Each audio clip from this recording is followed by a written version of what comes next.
And there's two things there. One that I like is obviously saying about 100% of 100% of profits. Obviously, you've learnt from a master of generating 100% of profits, Mr. Matt Cardona.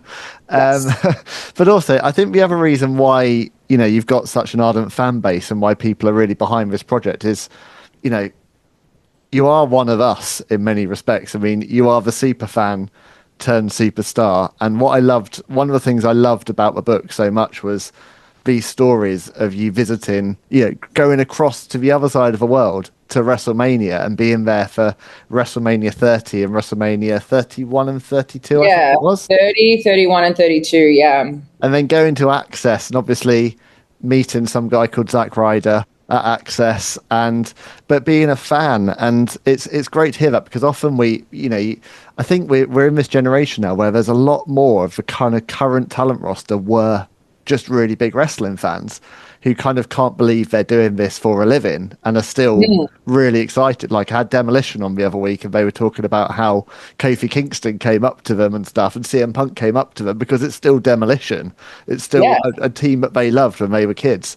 And so I love that part of the book. I particularly loved the story you share about meeting Roman Reigns and how that was the first time you tasted being a heel. Tell me a bit about that. Yeah. I'm not going to spoil the whole story because it's pretty good. But Yeah. basically, I wanted to meet Roman Reigns. He was my favorite wrestler at the time.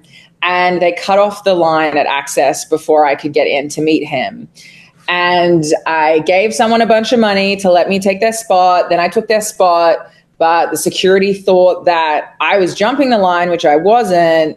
So I kind of got into it with the security. And then I ended up kind of convincing. I worked my way. I found the right people, and I was honest. Like I didn't lie, but I did cry and I did put on a bit of a performance.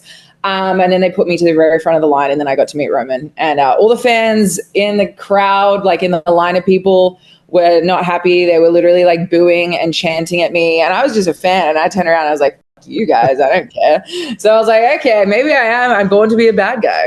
Yeah, it's got to be way more fun, hasn't it, to be a heel anyway? Oh, so much more fun. I was even talking about this yesterday with the inspiration at TNA or the day, whenever it was, the day before, whenever it was, who knows. But yeah, they were like, God, it's so much easier being a bad guy, isn't it? It's so much more fun. And I was like, yeah, some people are naturally baby faces and some people are naturally heels, but I think most people tend to have a bit more fun when they're a bad guy.